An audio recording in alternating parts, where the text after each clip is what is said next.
என்னை அடிச்சிட்டாரு, அதனால அவர் கேஸ் எடுத்தாரு. 2 அடி அடிச்சாரு. பிரேம்குமார் என்றவர் வந்து பைக்கில் இன்னைக்கு ஃபுட்பால் மேட்ச் ப்ராக்டிஸ் பண்ணுறதுக்காக ப்ராட்வேலேருந்து வந்துட்டு இருக்காரு. கிட்டத்தட்ட அடையார் பிரிட்ஜ் பக்கத்தில் முன்னாடி போன கார் பிரேக் அடிச்சதுனால அந்த டூ வீலர் எடுத்துன்னு போயிட்டு காரில் மோதிட்டு இருக்காங்க. காரில் வந்தவங்களுக்கும் பிரேம்குமாருக்கும் வாக்குவாதம் ஏற்பட்டு பேசிகிட்டே இருக்கிற டைமில் அந்த வழியாக வந்த நடிகர் சூர்யா காரை நிறுத்திட்டு ஏதுன்னு விசாரிக்காமல் வந்து பிரேம்குமார் அந்த பையன் மேலே கன்னத்தில் அடித்து தாக்கியிருக்காரு. அங்கே இருந்த பப்ளிக்லாம் வந்து சார் அவங்க மேலே தப்பு இல்லை, கார் ஸ்பீடாக போயிருந்தது, அது பிரேக் அடித்து நிப்பாட்டாங்க, பசங்க எடுத்துன்னு வந்து விட்டுட்டாங்க, விபத்து நீ விசாரிக்காமல் வந்து அடிக்கிறீங்கன்னு சொன்னோன்னே அவங்களுடைய பாடி கார்ட்ஸ் எல்லாமே சூர்யாவை கூப்பிட்டு போயிட்டாங்க. போலீஸும் வந்து டிராஃபிக்கை வந்து கிளியர் பண்ணி அந்த பசங்களை மட்டும் போலீஸ் ஸ்டேஷன் கூட்டின்னு வந்துட்டாங்க. பைக்கை எடுத்துகிட்டு வந்து சூர்யா காரும் போயிடுச்சு, இடிச்சாங்க பார்த்தீங்கன்னா அந்த காரும் அந்த லேடி அமுச்சு விட்டாங்க. இந்த பசங்க வந்து ஒரு 2 ஹவர்ஸாக வந்து ஸ்டேஷனில் வச்சுட்டு எந்த ஒரு விசாரணையும் பண்ணாமல் இருந்தாங்க. தகவல் எங்களுக்கு வந்தது. இது தகவல் கிடைச்ச உடனே நாங்கள் வந்து சம்பவம் நடத்துறத விசாரித்தோம். அந்த பூ கடை வச்சுக்கிறோம் எல்லாமே உண்மைன்னு சொன்னாங்க. சூர்யா வந்து இறங்கி அடிச்சுட்டு போயினே இருந்துட்டாரு விசாரிச்சு அப்படின்னு சொல்லிட்டு, அதனால் வந்து அவர் மீது வந்து விசாரணை பண்ண சொல்லி நடவடிக்கை எடுக்க சொல்லி காவல்துறையில் வந்து கம்ப்ளைண்ட் கொடுத்துருக்கோம். காவல்துறையும் வழக்கு பதிவு செஞ்சு விசாரணை செய்யணும்னு சொல்லியிருக்கிறாங்க. சூர்யா மேலே வந்து எந்த வித நடவடிக்கை எடுக்க மறுக்கிறாங்க. அது என்னன்னே தெரியல. இறங்கி அடிச்சுட்டு போயிட்டாரு. இந்த பையனை வந்து தனியாகப்பட்ட முறையில் இன்ஸ்பெக்டர் கூட்டின்னு போயிட்டு மிரட்டுறது, உள்ளே வச்சுட்டு 2 ஹவராக விசாரணை பண்ணுறேன்னு சொல்லிட்டு அந்த பையனை ஜீப்பில் கூட்டின்னு சுற்றிட்டு இருக்காரு. அந்த பையன் அதிலே பாதி பயம் அதிகமாகிடுச்சு அவனுக்கு, என்ன நடக்குதுன்னு தெரியாமல். அதனால தான் கம்ப்ளைண்ட் கொடுத்து வந்திருக்கோம். கம்ப்ளைண்ட் கொடுத்துருக்காங்க. கம்ப்ளைண்ட் கொடுத்த சிஎஸ்ஆர் காப்பி இருக்கு நம்மகிட்ட. சார் என் பேர் பிரேம்குமார் சார்.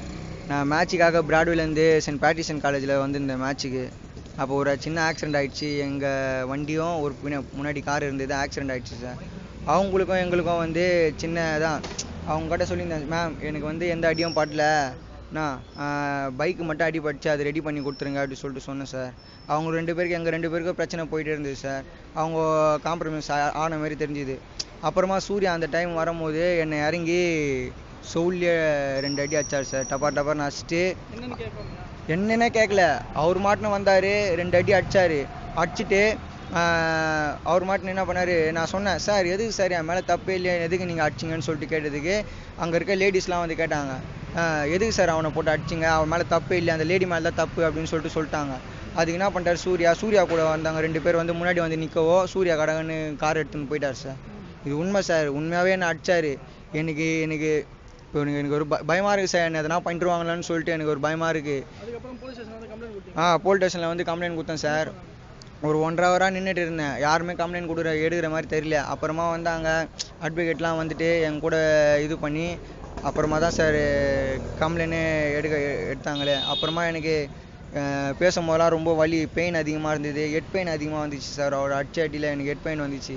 ஏன்னா எனக்கு ஏற்கனவே வந்து ப்ராப்ளம் இருக்குது, பிரைன் ஃபீவர் இருக்குது. இப்போ தான் நார்மலாகிட்டு திரும்பி என்னை போட்டு அடிச்சது, எனக்கு ஹெட் பெயின் திரும்பி வந்தது. இப்போ ஹாஸ்பிட்டலுக்கு போயிட்டு வந்தேன் சார், எக்ஸ்ரே எடுக்கணும் அப்படி இப்படின்னு சொல்லிட்டு சொன்னாங்க. எனக்கு வாமிட்டு, நான் போலீஸ் ஸ்டேஷன் உள்ளே வாமிட் எடுத்துட்டேன். உள்ளே அங்கே போயிட்டு வாமிட் வருது சார், என்னால் முடியலன்னு சொல்லிட்டேன். இப்போ இதுதான் சார் நடந்தது. சூர்யா தான் சார் என்னை அடித்தார். க்ளீனாக என் பக்கத்துலேயே நிற்கிறார் சார். அவர் என் பக்கத்துலேயே நின்று அடிக்கிறார் சார். அவங்க எல்லாருமே கேட்குறாங்க என்ன, சூர்யா எதுக்குப்பா உன்னை அடிச்சாரு. எனக்கு அசிங்கமாக இருக்குது சார். இப்போ என் பசங்க எல்லாருமே சொல்கிறானுங்க, என்னடா ஒரு அடிச்சுட்டு போயிட்டாரு உன்னை எல்லாரும் முன்னாடியும், உனக்கு இது இல்லையான்னு சொல்லிட்டு. நான் சாவுறதுக்கே இப்போ கூட சாவுறதுக்கு போயிட்டேன் சார். நான் கண்டிப்பாக எங்கள் வீட்லேயே கேட்டாங்க இது பொருளாக பண்ணாதான்னு சொல்லிட்டு. ஆனால் நான் சொன்னேன், உண்மையாகவே நான் இதை எடுக்கலைன்னா அப்போ என்ன நடிக்கிறவங்கன்னா அப்போ எங்களை அடிச்சுட்டு போயிடுவாங்க ஈஸியாக, அப்போ நாங்கள் சும்மா விடணுமா அப்படின்னு சொல்லிட்டு நான் சொன்னேன் சார். எங்கள் வீட்டில் என்ன சொன்னாங்க, அதெல்லாம் விட்டு தள்ளுறா, அவங்க பணத்தை வச்சு இது பண்ணிட்டாங்கன்னா உன்னை சாவடிச்சிருவாங்க அப்படின்னு சொல்லிட்டு என்ன பயமுத்துறாங்க சார். எனக்கு உண்மையாக பயமாக தான் இருக்குது, அவங்க எதனா பணத்தை வச்சு இது பண்ணுறாங்க. ஆனால் எனக்கு வந்து அவர் வந்தே ஆகணும் சார் சூர்யா. ஏன்னா அடிச்சிட்டாரு. எல்லாரையும் நான் ஒரே மாதிரி தான் பார்க்குறேன். அவர் நடிகர் அந்த இதுலாம் இல்லை, எல்லாருமே எனக்கு ஒன்று தான் சார். என்னை அடிச்சிட்டாரு, அதனால் அவர் கேஸ் எடுக்கணும் சார் அவர் மேலே.